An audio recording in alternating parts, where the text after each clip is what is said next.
to this distinctly notable day in the annals of our rich heritage and noble ancestry, as proud inheritors of the unique essence that has come to define our Iwere kingdom.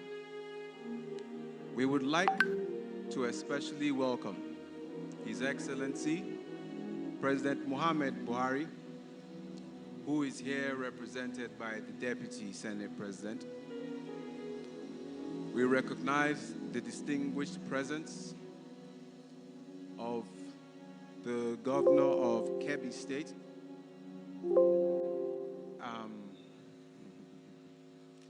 the representative, my apologies, the representative of the Governor of Delta State, and other traditional rulers present. Your Excellencies, distinguished ladies and gentlemen, before proceeding any further, we would like to thank Almighty God for the life and reign of our predecessor and most illustrious uncle, His Majesty, Ogiame Ikenwuni. In the course of his relatively brief reign, he was wholeheartedly committed to the cause of the sustained peace, growth, and development of Iwere Kingdom. His place of pride is definitely assured in the pantheon of Ishekiri monarchs and in the hearts and minds of all Ishekiri sons and daughters. May he continue to rest with the Lord. Fellow Ishekiri, distinguished ladies and gentlemen, we are confident that our ancestors are at this moment smiling down on us, filled with pride and joy as they see us ready and braced for the journey towards repositioning our dear Iwere Kingdom within the prevailing reality of today's Nigeria and the world at large. It is our prayer that in the end, we will be true, worthy inheritors of their great sacrifice and faith in a strong, progressive, united Iwere Kingdom. We must express our profound gratitude to the proud Ishekiri sons and daughters who stood up to be counted when it appeared that the foundation of our collective patrimony was under threat. While it is not expedient to mention them on this occasion, Chief Johnson, Chief Gabriel Awala, Chief Brown Mene, Chief Roland Orishajafo, Chief C.D. Ikomi, Chief Edwin Ole, Chief Robinson Ariyo, and Chief Eugene Ikomi need to be specially recognized. Dr. Gidigbo. Interestingly, just before this precious, curious moment in time, which has brought us to where we are today, that age-long tendency that has always sought to distort and abort our greatness wanted to rear its ugly head in an attempt to truncate our glory and restoration to our original God-given identity. Our kingdom has experienced an unfortunate interregnum in our history that lasted for 88 years.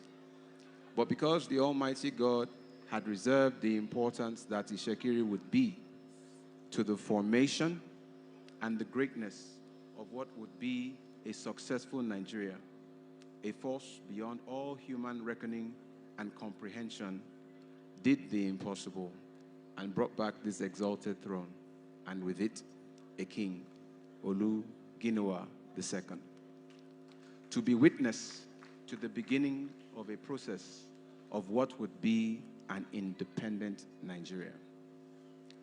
This time, however, God did not just intervene to truncate any disruptive plots. He ensured that the Ishekiri nation stood united, and all Nigeria rallied behind the Ishekiri to ensure that there was no division. We have heard before you all today that we are not and were never offended at any point in time during the process that culminated in this day that has seen me ascend to the throne of my fathers. This is, in every ramification, a very special day. One that has been predestined and divinely ordained by the Most High God. He and He alone could have determined that 3 months after our Idanike began in May, our coronation will take place today, the only Saturday in this year 2021 that occurs as the 21st day of the month. Distinguished ladies and gentlemen, this unique August day is truly a day of the Almighty God's divine visitation to Warri Kingdom. It is not just a divine visitation, it heralds a divine habitation.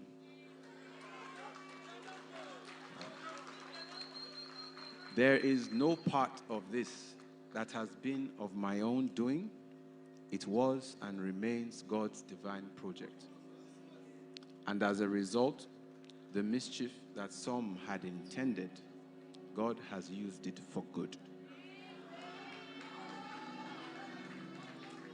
Our Yoruba brothers have an expression: when the palace of the king burns down, it is because a more beautiful one wants to be erected in its place. The taboo that was done by the desecration of our most prized crown jewels made a way for a more beautiful one, fashioned by our own royal person, while staying true to the inspiration of the one that came from Portugal way back in the 17th century. Before then, however, Oluginowa I brought a coral beaded crown from the source in Benin, and that crown adorned the heads of the first 6 Olus. Olu Atuwashe I brought a pair of silver crowns that would adorn the heads of the next 14 Olus. By the special grace of God, we have the privilege to introduce a new pair of gold and silver crowns to the already rich and beautiful history of the attire of the Olu of Warri. And as the progression of our crown is symbolic for all to see, from coral to silver and now to gold, so shall there be a spiritual, physical, social, and economic manifestation of the progress of our kingdom and our people. While not seeking to reopen old wounds, it is pertinent to recall the fact that following the grave injustice meted out to Olu Erejiwa II, he visited His Royal Majesty, Oba Akenzuwa II of Benin, and recounted his ordeal. In a reaction, a curse was placed on the land by both of them. It is not recorded that Olu Erejiwa II reversed the curse over the land. Neither is it recorded that Oba Akenzuwa II did the same. Most probably, the issue was never revisited.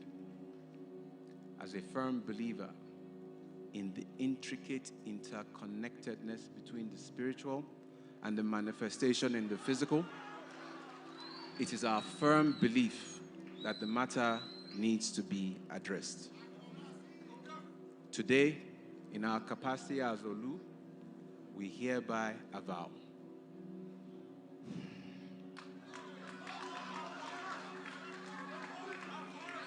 as the spiritual, cultural, political, and traditional ruler of this land, I, Ogiame, Atuwashe III, the 21st Olu of Warri, the first son of Olu Atuwashe II, the grandson and direct descendant of Olu Erejuwa II, who was offended on this throne, I hereby reverse the curse placed over this land.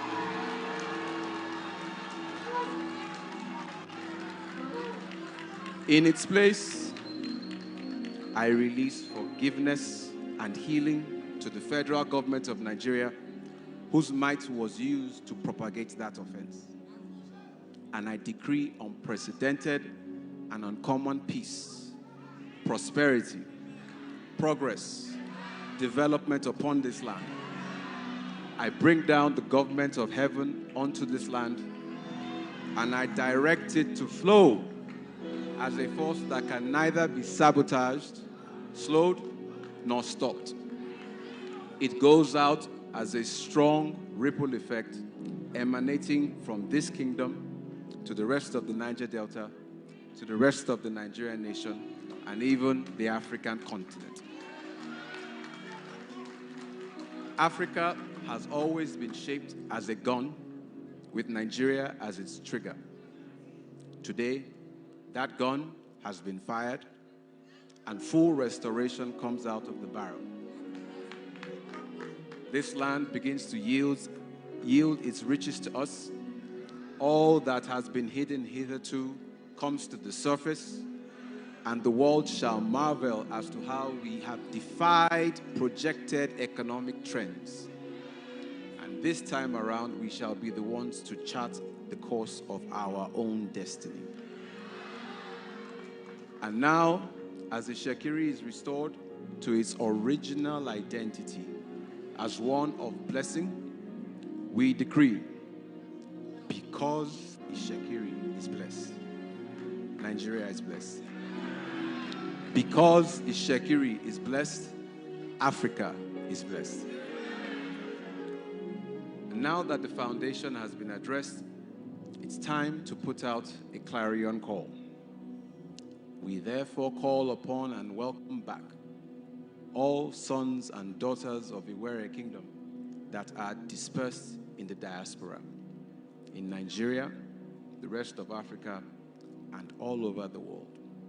All sons and daughters of Iwere Kingdom who identify as Ishekiri by your father, your mother, your grandfather, your grandmother. We welcome you all. Come with your capacity, your expertise, your networks, your ideas and resources to join us in repositioning this kingdom. We also invite our well-wishers and admirers who count it all joy to be identified and associated with us, either by marriage, business ties, or residence. We extend specially towards our neighbors, our Ijaw, Urobo, and Ilaje neighbors, a hand of invitation to peace and development, as it is not our desire to prosper in isolation. We desire that our neighbors prosper also.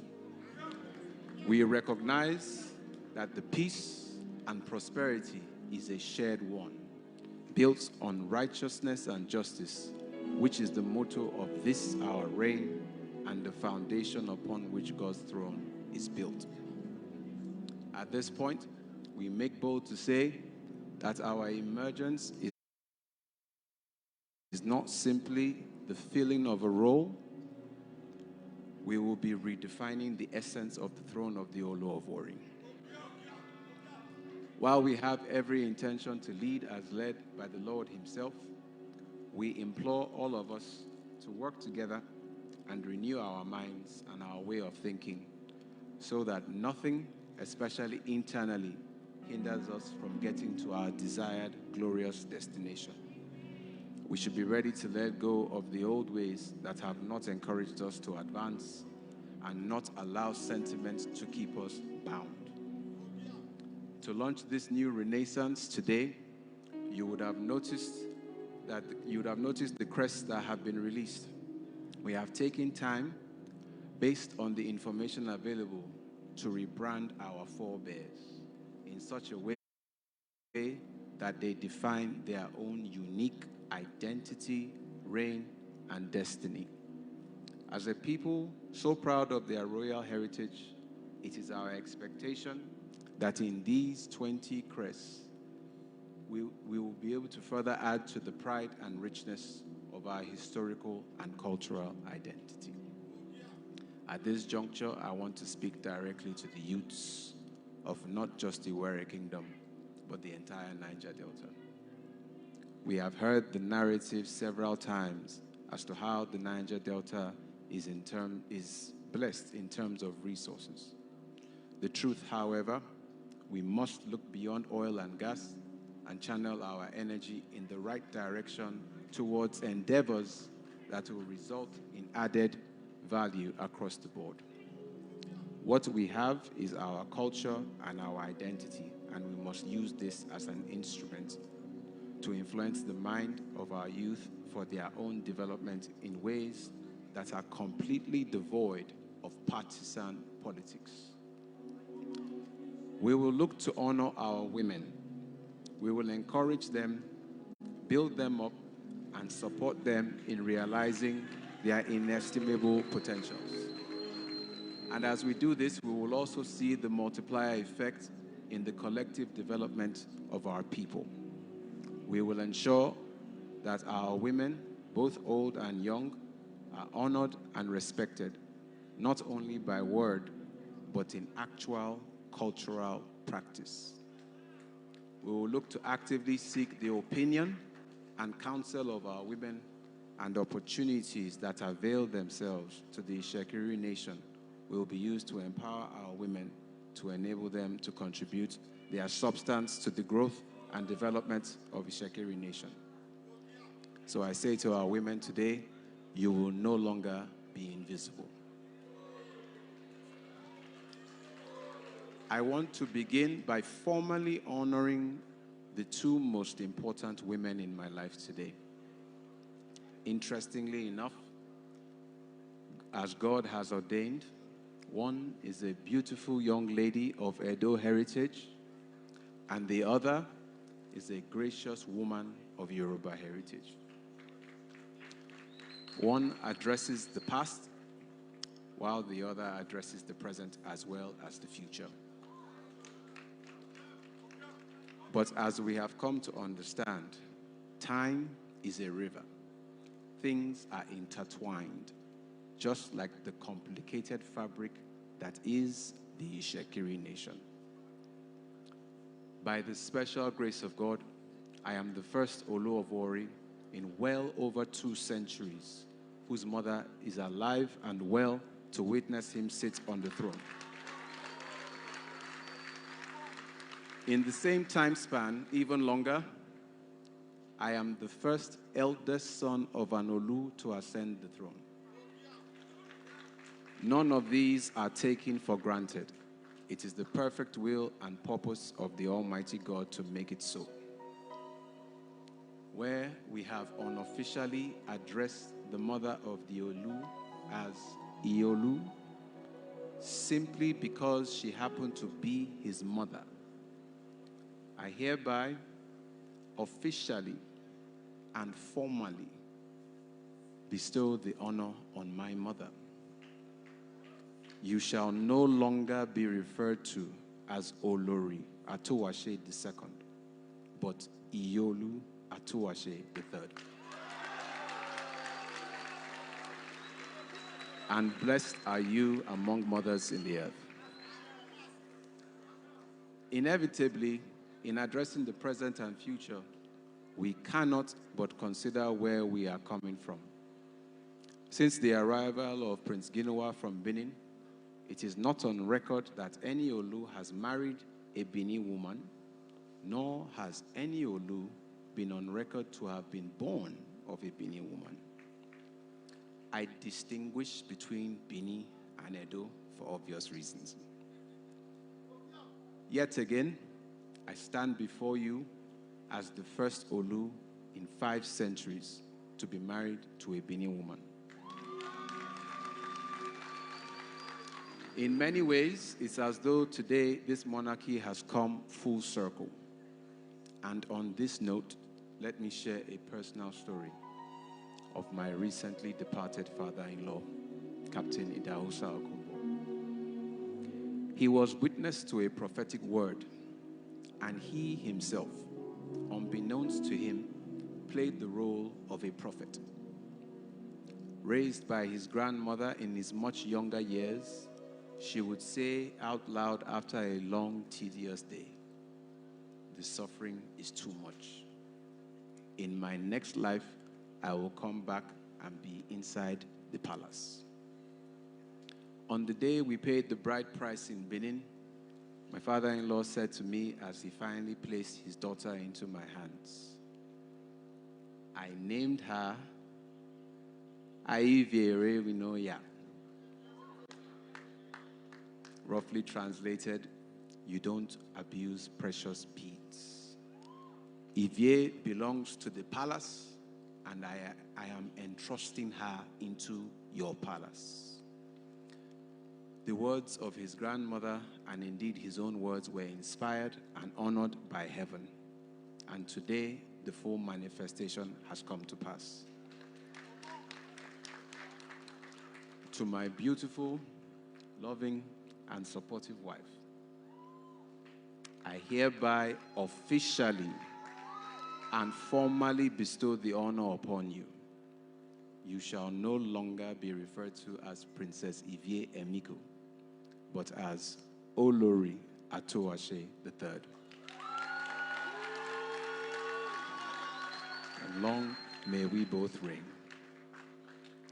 As glorious as today is, our future is even more glorious because we have the blessing and backing of the Almighty God. And with this backing comes boundaries. Whatever knowledge in form of our centuries-old heritage, or whatever resource in form of our abundant natural and mineral wealth that God has given us, we will neither boast in nor depend on them.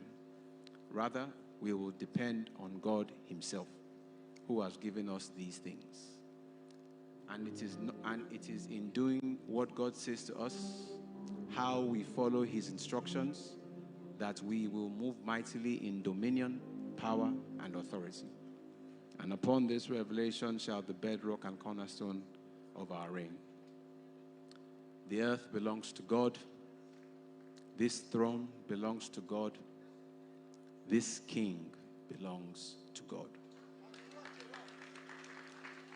And so we boldly declare that the kingdom of Warri has become